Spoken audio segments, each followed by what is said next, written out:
ठाणे महापालिका निवडणुकीत प्रभाग क्रमांक 29 वगळता उर्वरित 32 प्रभागांमध्ये प्रत्येकी 4 उमेदवार निवडणुकीच्या रिंगणात उभे आहेत.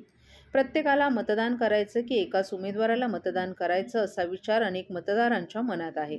परंतु ठाणे महापालिकेने दिलेल्या स्पष्टीकरणानुसार 4ही उमेदवारांना पसंतीनुसार मतदान करावं लागणार आहे. मतदान प्रक्रिया पूर्ण झाल्यानंतर शिट्टी वाजेल. शिट्टी वाजल्यानंतरच तिथून बाहेर पडा असं सांगण्यात आले. ठाणे महापालिका निवडणूक जाहीर झाली असून 15 जानेवारी रोजी मतदान होणार आहे. त्यामुळे प्रचाराचा अंतिम टप्पा आता आला असल्यानं उमेदवारांची धाकधूक वाढली आहे.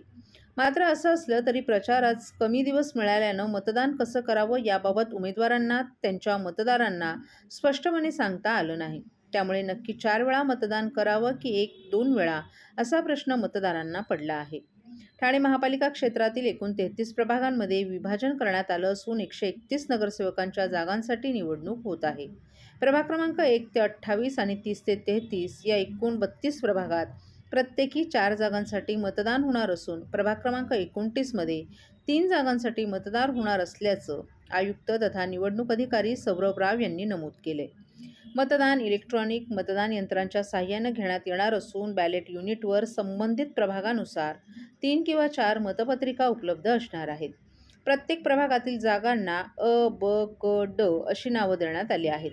प्रत्येक प्रभागात अ जागेची पहिली मतपत्रिका पांढऱ्या जागेची, ब जागेची दुसरी मतपत्रिका फिकट गुलाबी रंगाची, क जागेची तिसरी मतपत्रिका फिकट पिवळ्या रंगाची आणि चौथी ड जागेची मतपत्रिका फिकट निळ्या रंगाची असणार आहे. प्रत्येक मतदाराला याप्रमाणे 4ही जागांसाठी मतदान करणं बंधनकारक असणार आहे. मतदारांनी 4ही जागांसाठी मतदान पूर्ण केल्यानंतर इलेक्ट्रॉनिक मतदान यंत्रातून शिट्टीचा आवाज येऊन यंत्रावरचे दिवे बंद होणार आहेत. त्यानंतर मतदान यंत्र पुढील मतदाराच्या मतदानासाठी पुनश्च उपलब्ध होणार आहेत.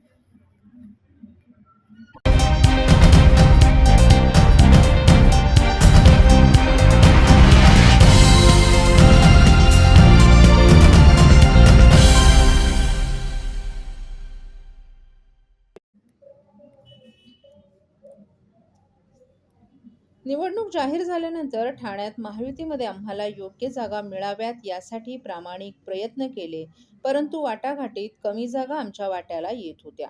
अपेक्षित जागा वाट्याला येत नसल्यानं आम्ही स्वतंत्र लढत आहोत असं स्पष्टीकरण महिला आणि बालविकास मंत्री अदिती तटकरे यांनी दिले.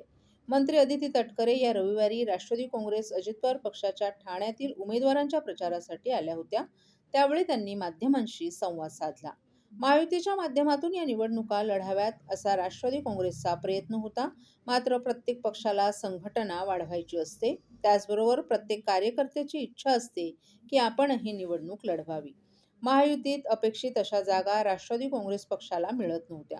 पक्षाच्या कार्यकर्त्यांची, पदाधिकाऱ्यांची इच्छा होती की जास्तीत जास्त जागा आपल्याला लढवायच्या आहेत. त्यामुळेच आम्ही स्वतंत्र निवडणूक लढवत असल्याचं तटकरे यांनी सांगितलं. बरेचसे नाराज उमेदवार राष्ट्रवादी अजित पवार गटाचा निवडणूक लढवत आहेत. शेवटी प्रत्येक पक्षातले जे कार्यकर्ते पदाधिकारी असतात ते कुठे ना कुठेतरी लोकसभा विधानसभेची निवडणूक झाल्यानंतर आपली म्हणजे स्थानिक स्वराज्य संस्थेची म्हणजे कार्यकर्त्यांची निवडणूक अशा पद्धतीने या निवडणुकीकडे ते पाहत असतात. आणि ही एक वस्तुस्थिती खरी आहे की विधानसभा आणि लोकसभेच्या निवडणुकीच्या तुलनेमध्ये महानगरपालिका किंवा नगर परिषद, जिल्हा परिषद याच्यामध्ये होणारं मतदान सुद्धा टक्के जर आपण बघितले, मतदानाचा आकडा जर आपण बघितला तर तो जास्ती असतो. त्याचं कारण असं की प्रत्येक तिथल्या मतदार बंधू भगिनींना नगरसेवक किंवा नगरसेविका ही अधिक जवळची वाटत असते आणि म्हणून या निवडणुकीला तुलनेत जास्ती प्रतिसाद मिळतो. राष्ट्रवादी काँग्रेस पक्षाची ताकद ही कोकणामध्ये, मुंबई आणि ठाणेमध्ये ही नक्कीच आम्हाला अधिकची पाहायला मिळते आणि याचं श्रेय आमच्या सर्वधर्म समभावची जी विचारधारा आहे, त्याचबरोबर दादांचं नेतृत्व आहे, विकासात्मक नेतृत्व आहे आणि त्या 2 बाबींवर या सगळ्या गोष्टींचं श्रेय जातं. मी मुंबईला सुद्धा 2 दिवस प्रचाराला होती. तिथे सुद्धा जवळपास 94 पेक्षा जास्ती जागा आम्ही लढवतोय आणि अनेक जागांवर असं आहे की आम्हाला खूप चांगला प्रतिसाद तिथे मिळतोय. काही ठिकाणी तर खऱ्या अर्थानं आम्ही कार्यकर्त्याला बळ देण्यासाठी त्या निवडणुकीला सामोरं गेलो, पण आता तिथे एक सकारात्मक चित्र आम्हाला पाहायला मिळते आणि तीच परिस्थिती ठाण्यामध्ये सुद्धा आहे. त्यामुळे मला खात्री आहे की राष्ट्रवादी काँग्रेस पक्षाची येत्या काळामध्ये ताकद ही मुंबई, ठाणे आणि इतर महानगरपालिका सहित कोकणमध्ये वाढलेली आपल्याला पाहायला मिळते.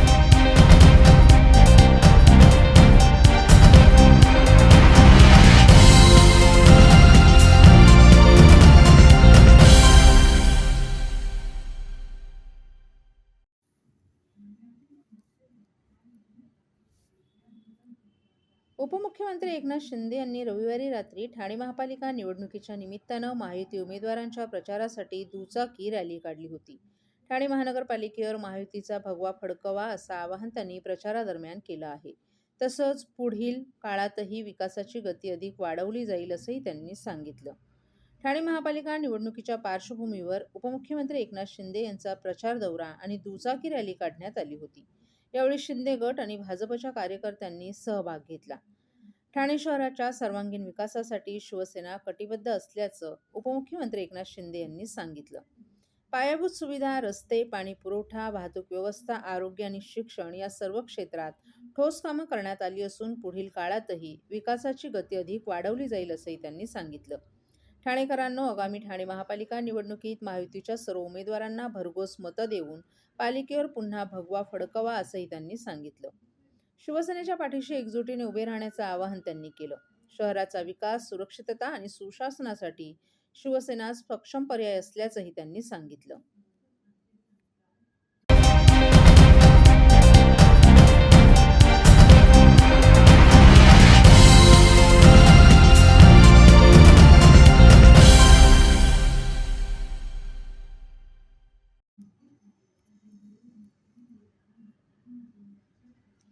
ठाणे महापालिका निवडणुकीसाठी मतदान केंद्रांवरील कामकाजाकरिता निवडणूक विभागाकडून बजावण्यात आलेले आदेश नाकारल्याप्रकरणी ठाण्यातील रेनबो इंटरनॅशनल या शाळेच्या मुख्याध्यापकांवर राज्य निवडणूक आयोगाच्या मार्गदर्शक सूचनांनुसार गुन्हा दाखल केल्याची माहिती ठाणे महापालिकेचे आयुक्त तथा निवडणूक अधिकारी सौरभ राव यांनी दिली आहे. मतदान प्रक्रिया पार पाडण्यासाठी मतदान केंद्रांवर विविध शासकीय, निमशासकीय आस्थापना तसंच खाजगी शाळांमधील शिक्षक आणि कर्मचाऱ्यांची नियुक्ती करण्यात आली आहे. या पार्श्वभूमीवर निवडणूक विभागाचे कर्मचारी ठाण्यातील रेनबो इंटरनॅशनल शाळेत नियुक्तीचे आदेश बजावण्यासाठी गेले असताना शाळेच्या मुख्याध्यापिका विमलेश सिंधू यांनी आदेश स्वीकारण्यास नकार दिला. त्यानंतर दुसऱ्यांदाही अधिकृतरित्या आदेश बजावण्यात आले, तरीही शाळेकडून आदेशाची अंमलबजावणी करण्यात आली नाही. यावर ठाणे महापालिका प्रशासनाकडून नोटीस देण्यात आली, ती स्वीकारण्यास देखील शाळेनं नकार दिला. निवडणूक प्रक्रियेत सहकार्य करणं हे कायद्यानं बंधनकारक आहे. त्या कर्तव्याचं जाणीवपूर्वक उल्लंघन करून निवडणूक कामात अडथळा निर्माण केल्याप्रकरणी महापालिका निवडणूक विभागाने रेनबो इंटरनॅशनल शाळेविरोधात फौजदारी गुन्हा दाखल केलाय. संबंधित मुख्याध्यापिका आणि शाळेविरोधात भारतीय न्याय संहिता 2023च्या कलमानुसार पोलीस विभागाकडून कारवाई करण्यात येणार आहे.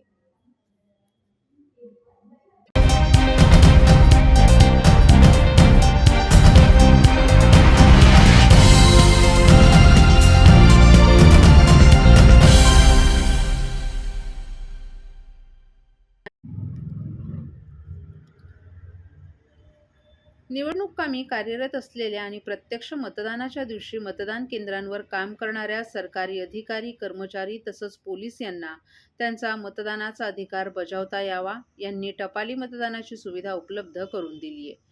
या टपाली मतदानाला अधिकारी कर्मचाऱ्यांचा चांगलाच प्रतिसाद मिळत असून आतापर्यंत एकूण 1945 टपाली मतपत्रिका निवडणूक निर्णय अधिकाऱ्यांकडे प्राप्त झाला असल्याचं आयुक्त तथा निवडणूक अधिकारी सौरभ राव यांनी नमूद केले. ठाणे महापालिका सार्वत्रिक निवडणुकीसाठी महापालिकेच्या 9 प्रभाग समितीनिहाय निवडणूक निर्णय अधिकाऱ्यांची नेमणूक केली असून याच ठिकाणी टपाली मतपत्रिका देखील स्वीकारण्यात येणार आहेत. आतापर्यंत मतदानाच्या दिवशी कार्यरत असणाऱ्या 1292 कर्मचारी तर 653 पोलीस कर्मचारी यांच्याकडून टपाली मतपत्रिका प्राप्त झाल्यात. टपाली मतदानाची प्रक्रिया ही 12 जानेवारीपर्यंत सुरू राहणार असून निवडणूक कामी कार्यरत असलेल्या कर्मचाऱ्यांनी या सुविधेचा लाभ घ्यावा असं आवाहन करण्यात आल्यानं प्रशासनाच्या वतीनं करण्यात आलं आहे. टपाली मतपत्रिका स्वीकारताना निवडणूक आयोगाच्या मार्गदर्शक सूचनांनुसार संपूर्ण प्रक्रिया पार पाडली जात असून सुरक्षितता, नोंदणी आणि सीलबंद साठवणूक याबाबत विशेष दक्षता घेण्यात येत असल्याचं आयुक्तांनी नमूद केलंय.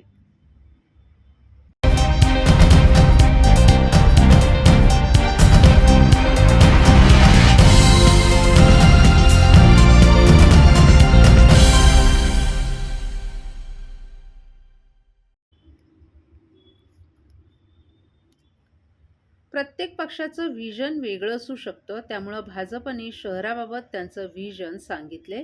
आता आम्ही आमचे व्हिजन आणलं आहे, परंतु महायुतीची सत्ता आल्यानंतर त्यांचे आणि आमचे व्हिजन हे पूर्ण करण्यावरच आमचा भर असेल, असं मत शिंदेसेनेचे खासदार नरेश म्हस्के यांनी व्यक्त केले. सोमवारी शिंदेसेनेच्या वतीनं ध्येय विकासाचं वचन प्रगतीचं हा वचननामा प्रसिद्ध करण्यात आला. यावेळी परिवहन मंत्री प्रताप सरनाईक, भाजपचे ठाणे शहर अध्यक्ष संदीप लेले, शिंदेसेनेच्या महिला आघाडीच्या नेत्या मीनाक्षी शिंदे आदीही उपस्थित होते.